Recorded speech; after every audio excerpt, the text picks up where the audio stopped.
그 중국 고대 역사에 그 요순 시대라고 있습니다. 요순 시대라고 불리는 이유는요, 다른 건 아니고 요 임금과 순 임금이 다스리던 시대여서 이제 요순 시대인데, 이 두 사람은 부자지간이 아닙니다. 아들이 아닌데 능력이 뛰어나다고 해서 왕위를 순에게 물려준 겁니다. 근데 이 순이라는 사람이 어떤 사람인가 요 임금이 늘 지켜봤는데요.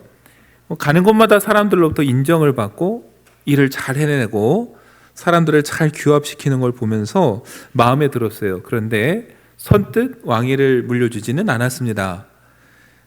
한참 더 지켜보고 자신의 신하들과 순을 친구가 되게 하고, 그 다음에 이제 자기 아들을 순과 친구가 되게 한 다음에 마지막으로 자기 딸과 결혼을 시켰다고 합니다. 그렇게 더 지켜보고 결혼까지 시킨 이유가 뭔가 봤더니, 밖에서 훌륭하다라고 인정을 받지만 아무도 없을 때 집에서 과연 이 사람은 어떤 모습인가, 이거를 마지막으로 살펴본 거라고 해요. 듣고 보니까 일리 있는 말입니다. 여러분, 이 사람의 진면목을 알려면 사실은 잘 단정이 있고 꾸미고 뭔가 이렇게 겉에 둘러친 밖에서 보는 모습이 아니라 그 모든 게 다 해체된 집에서 어떤 모습인가, 그걸 보면은 그 사람의 진면목을 알 수 있는 거죠.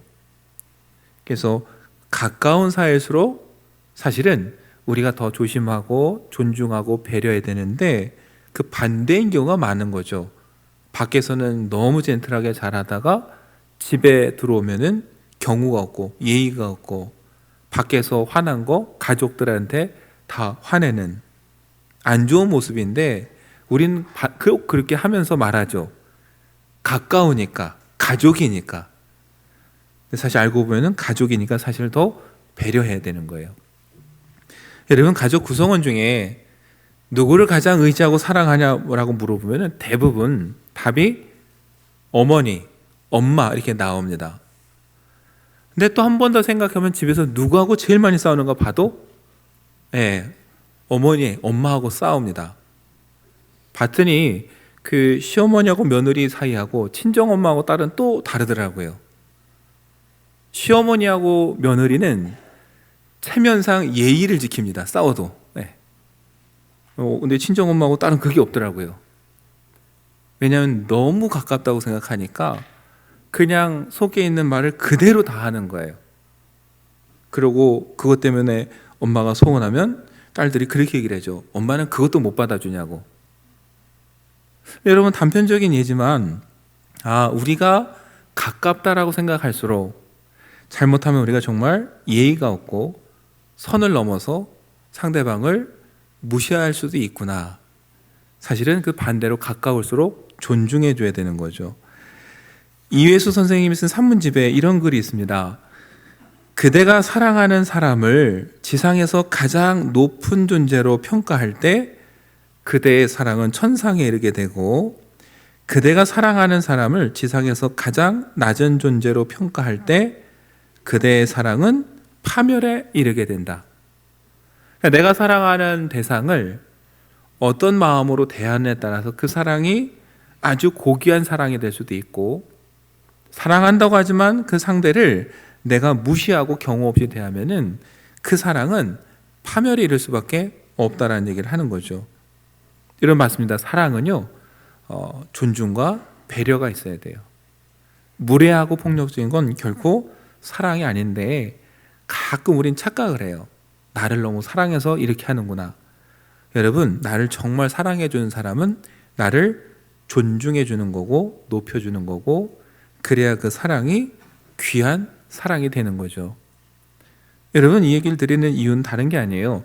하나님과 우리의 사이도 가끔 이런 경우가 생깁니다.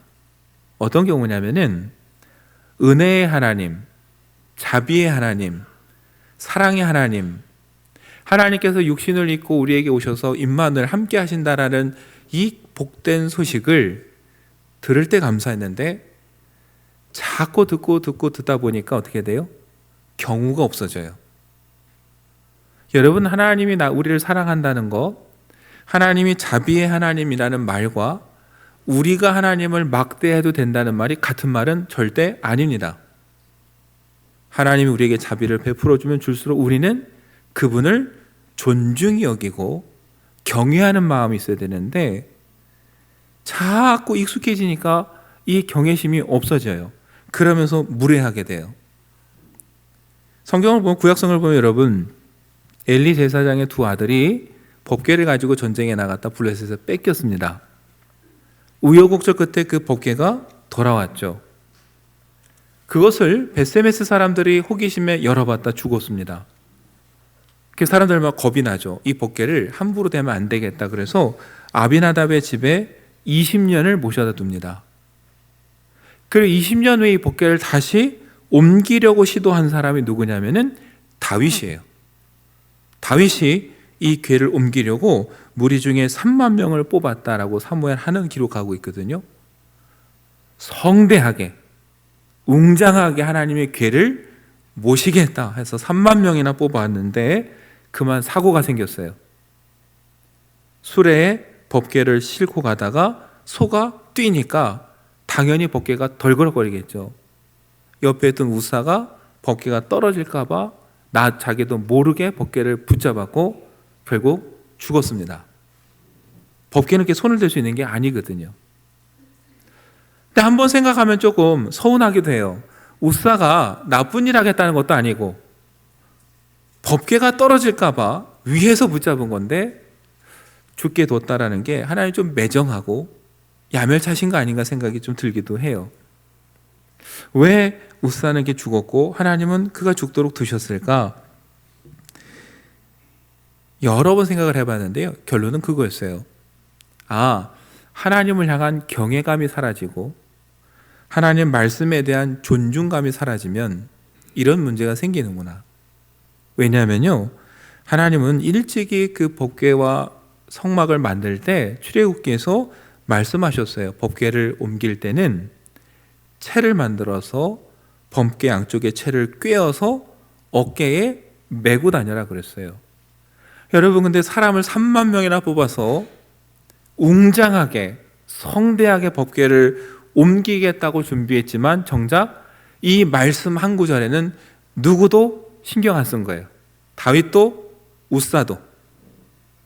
애초에 하나님이 하신 말씀대로 했으면 안 생길 문제인데 그걸 무시하고 수레에 싣고 가다가 이런 일이 벌어진 거거든요. 여러분, 아비나답 집에 20년을 법궤를 모시면서 얼마나 자주 봤겠어요? 법궤를 얼마나 가까이 대했습니까? 너무 익숙하다 보니까 정작 그 하나님이 주신 말씀에 대해서는 경외심이 없어졌어요. 여러분, 하나님을 존중히 여기지 않으면 하나님 말씀도 가볍게 생각합니다. 그런 말씀이 있었지, 그냥 하는 소린가 보지, 하시는 얘기니까 꼭 그렇게 안 해도 되겠지, 그렇게 하다가 바로 베레스 우사가 쳐서 죽는 이 사건이 발생하는 거예요. 하나님을 향해 야멸차다고 말하기보다는 하나님에 대한 두려움과 경외심을 잃어버린 것에 대해서 우리가 반성해야 되고, 하나님을 가볍게 여기면 그 말씀도 가볍게 여기게 된다라는 것을 우린 거기서 배워야 되는 거예요. 그러면서 여러분, 오늘 저와 여러분은 그 하나님에 대한 경외심이 남아있는지, 신앙의 연수가 길어지면서 점점 너무 익숙해서 하나님에 대한 경외심도 사라지고 예의도 사라지고 그냥 당연히 이래도 되는 거 아닌가라는 마음으로 하나님의 말씀을 흘려듣고 있지는 않은가, 우리가 한번 되새겨 봤으면 좋겠습니다. 여러분, 그렇게 하나님을 가볍게 여기다가 낭패를 본 인물들이 오늘 본문에 나오는 아나니아와 삽비라입니다. 여러분, 두 사람은 자기 소유의 밭을 팔았어요. 그리고 그 돈을 사도들의 발 앞에 두었습니다. 그런데 문제는 그 돈의 일부를 감추고 이것이 전부라고 한 거예요. 그러다 그만 이 부부가 둘 다 죽습니다. 물론 돈을 일부 숨기고 전부라고 말한 게 잘한 건 아니지만 또 한편 그런 생각이 들어요. 그래도 자기 걸 팔아서 내놨는데 과연 죽기까지 두실까? 베레스 우사처럼 좀 하나님 너무하신 거 아닌가라는 생각이 들어요. 우리 마음속에는요, 아나니아 삽비라 쪽이 좀 더 불쌍하다는 여론이 강해요. 이유는 간단합니다. 저도 여러분도 베레스 아나니아 삽비라처럼요, 실수하고 거짓말하고 속이는 일이 있거든요. 어떤 생각이 들까요? 아나니아 삽비라 죽는 걸 보면서 야, 저렇게 해서 죽으면 나도 죽겠는데? 그러니까 마음이 어디 편에 가요? 아나니아 삽비라가 좀 안 됐다라는 마음이 더 강해요. 하나님 좀 매몰차신 것 같아요. 여러분, 근데 하나님은 왜 그 아나니아 삽비라를 그렇게 엄하게 다루셨을까? 여러분, 그걸 오늘 우리가 이제 생각을 해봐야 되는 거예요. 여러분, 누구도 아나니아 삽비라에게 땅 팔라고 강요한 적 없습니다. 땅 판 돈 내놓으라고 한 적도 없어요. 여러분, 사도행전 5장 4절 보면은 베드로가 분명히 이렇게 얘기를 해요. 땅이 그대로 있을 때에는 네 땅이 아니며 판 후에도 네 마음대로 할 수가 없더냐. 여러분, 팔기 전에도 그 땅은 아나니아 땅이고 누구도 팔라 말라 한 적이 없고 할 수도 없었다는 이야기예요. 판 후에 그 돈도 마찬가지예요. 네 마음대로 할 수가 없더냐. 네 마음대로 해도 되는 돈 아니냐라는 거예요. 누구도 그 돈을 내놓으라고 하지도 않고 한 적도 없고 얼마를 내놓으라고 한 적도 없어요. 그러니까 이 모든 결정을 지금 베드로는 말하는 거예요. 누가 했다는 거예요? 아나니아와 삽비라가 본인들이 결정하고 했다는 거예요. 누가 팔라고 한 적도 없고 판돈을 내라고 한 적도 없고 그것도 다 내라고 한 적도 없어요. 본인들이 결정했어요. 근데 문제는 뭐냐면은 처음엔 다 드리겠다고 했지만 마음이 바뀐 거예요. 그 더 중요한 건 마음 변할 수도 있습니다. 아직 우리의 믿음이 작으면 그럴 수도 있어요. 그걸 거짓으로 덮었다라는 거예요. 여러분, 사도행전 5장 3절 보면 베드로는요, 그래서 이렇게 얘기를 합니다. 네가 성령을 속이고 땅값 얼마를 감추었느냐. 베드로가 이 문제를 심각하게 본 건요, 돈 때문이 아니에요. 교회 와서 사도들 앞에서 교인들 앞에서 거짓말을 했다는 거예요. 공적인 자리에서. 이거는 사도를 속이고 교인을 속인 게 아니라 누구를 속이느냐? 교회의 주인 되시는 하나님을 속이는 거고 하나님의 영이신 성령을 속이는 일이라는 거예요. 여러분, 아나니아의 죄의 심각성은 여기에 있는 거예요.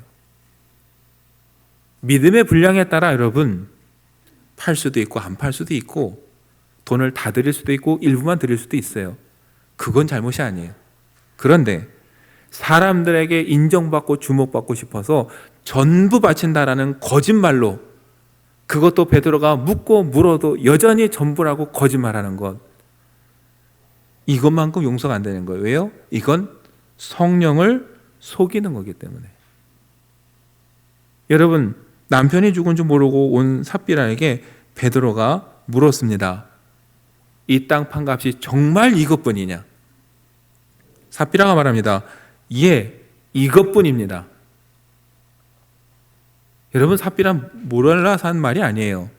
사도행전 5장 2절 보면요, 얼마를 감추었매 그 아내도 알더라라고 분명히 기록하고 있거든요.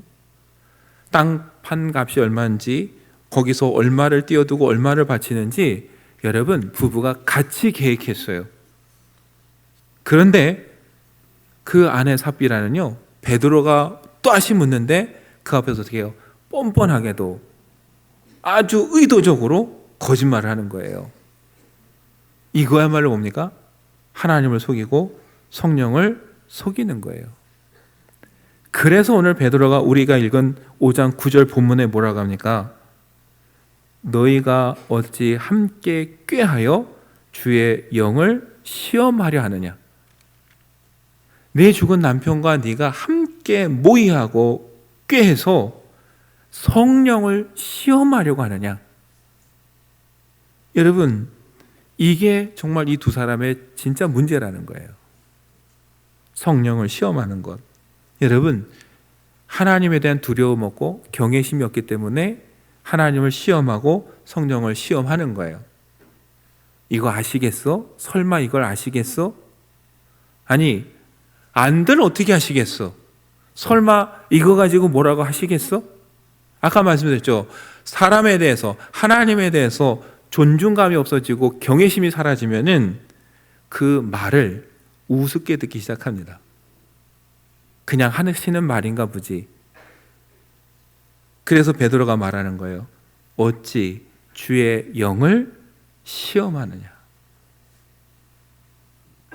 여러분, 이 두 부분은요, 하나님을 향한 두려움도 경외심도 잃어버렸어요. 그게 문제였어요. 사실 저도 여러분도 살다 보면 실수하고 넘어집니다. 하나님 앞에서. 아까 말씀드렸잖아요. 아나니아 삽비라보다 훨씬 더 깨끗하고 난 정직하다 말할 수 있는 사람 누가 있겠어요? 그래도 우리가 위안을 갖는다면, 우리가 지금 살아있다면 이유는 하나예요. 적어도 하나님 앞에서 뻔뻔스럽게 거짓말은 안 하고, 최소한 하나님 앞에 나서 예배할 때 찔려서 속으로 하나님 죄송합니다라고 뭐예요? 회개라도 하고 인정이라도 했다는 거. 그게 여러분 생사의 갈림길에서 우리를 그나마 살게 해주는 거예요. 아나니아 삽비라처럼 마지막까지도 그 기회를 뿌리치고 이것이 전부입니다라고 하나님을 시험하는 순간 정말 큰 위기를 맞이할 수 있다라는 거예요. 베드로는 여러분 아나니아 삽비에게 다시 한번 기회를 줬어요. 그런데 그들이 그걸 뿌리쳤고 결국 하나님의 심판에 직면하게 됩니다. 그렇게 보면은 하나님이 야멸차다고 하실 수가 없어요. 하나님은 기회를 또 주셨어요. 그러나 그들이 하나님을 시험하면서 마지막까지 완악했던 그것이 결국 이 비참한 결과를 초래했다는 거예요. 여러분, 이런 일이 없도록 우리가 늘 하나님을 경외하는 마음, 하나님의 말씀을 존중히 여기는 마음을 가지고서 사실 하나님 앞에 날마다 두렵고 떨리는 마음으로 살아가야 돼요. 그리고 우리 속에 이런 유혹과 시험이 올 때 애초에 그 시험을 뿌리쳐야 됩니다. 여러분, 베드로는요, 사도행전 5장 3절에서 이렇게 분명히 얘기를 했어요. 아나니아야, 어찌하여 사탄이 네 마음에 가득하여 네가 성령을 속이고 땅값 얼마를 감추었느냐. 여러분, 베드로는요, 땅값을 감춘 문제를 성령을 속이는 일이라고 그랬고요. 성령을 속이는 일이 어디서부터 시작됐다고 합니까? 사탄으로부터 시작됐다고 얘기를 해요. 여러분, 이 사건이 벌어진 시기를 우리는 눈여겨봐야 돼요. 사도행전 4장까지 보면요, 예루살렘에 부흥의 불길이 일어나고 교회가 세워질 때예요. 은혜가 넘치던 때예요. 오순절 성령이 임하시고 걷지 못하는 사람을 걷게 했고 날마다 믿는 사람들이 수천 명씩 늘어나는 부흥의 불길이 말 그대로 막 일어나는 때예요. 여러분, 그때 사탄의 시험은 꼭 옵니다. 오늘도 마찬가지예요. 교회가 다시 한번 뭔가 뜨겁게 해보자고 하면은 꼭 시험이 한번 옵니다. 부흥의 불길이 타오기 시작하면은 꼭 시험이 한번 옵니다. 왜요? 당연한 거예요. 어둠은 빛을 싫어합니다.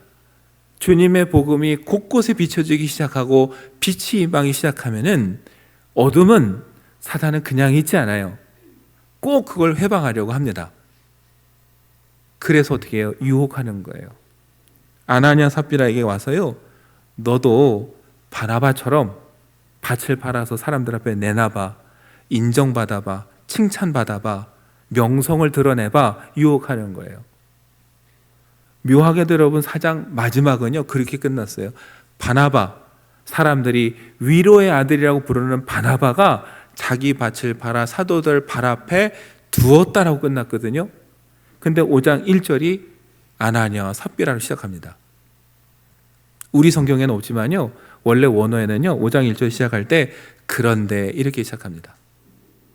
바나바가 팔아서 사도들 앞에 두었는데 그런데 아나니아도 삽비라도 함께 팔아 그 발 앞에 두었다. 이 얘기예요. 뭐냐면은 바나바를 보면서 야, 우리도 한번 이렇게 해서 교회에서 인정 한번 받아볼까? 내 이름을 한번 드러내볼까? 그 사탄의 유혹이 들어오는 순간 이미 진 거예요. 왜요? 누구도 팔라고 안 했는데 인정받고 싶어서 팔았어요. 인정받고 싶은데 다 내놓기는 내 욕심이 허락치 않아요. 그래서 띄어내요. 일부만 드리면서 전부라고 말해요. 그러면서 사람들에게 존경받고 싶고 인정받고 싶어요. 그게 여러분 사탄의 계략이에요. 그렇게 교회를 흔듭니다. 여러분, 교회는 하나님에 대한 경외심이 있어야 돼요. 사랑의 하나님, 은혜의 하나님 맞습니다. 그렇다고 우리가 무례하게 대해도 되는 분은 절대 아니에요. 우리가 감히 범접할 수 없는 창조주 하나님이에요. 그 하나님의 말씀의 법궤를 열어보겠다고 하는 것 자체가 교만이에요. 그 하나님을 내가 분해하고 분석하고 이해하겠다는 것 자체가 교만이에요. 우린 그 앞에 경외심을 가져야 돼요. 그때 교회가 굳건히 설 수 있습니다. 사람이 드러나기 시작한 순간부터 교회는 흔들리게 돼 있어요. 여러분, 예루살렘 교회가 부흥의 불길이 일어날 때 이 사건이 있었고 하나님은 이 사건을 단호하게 치료하셨어요. 왜요? 방치하면 이 두 부분 다음엔 어떻게 될까요? 이래도 되나 보구나. 그 두 부부가 그렇게 살다 보면 옆에 있는 사람도 어떻게 될까요? 이래도 되나 보구나. 교회는 무너지는 거예요. 중요한 시기에 하나님은 그것을 그냥 방치하지 않으셨어요. 분명히 그 죄를 물으셨어요. 그랬더니 어떻게 됩니까? 우리가 읽은 마지막 11절에 온 교회와 이 일을 듣는 사람들이 다 크게 두려워했다 그럽니다. 사도행전에서 교회, 에클레시아라는 말이 여기 11절에 처음 나왔어요.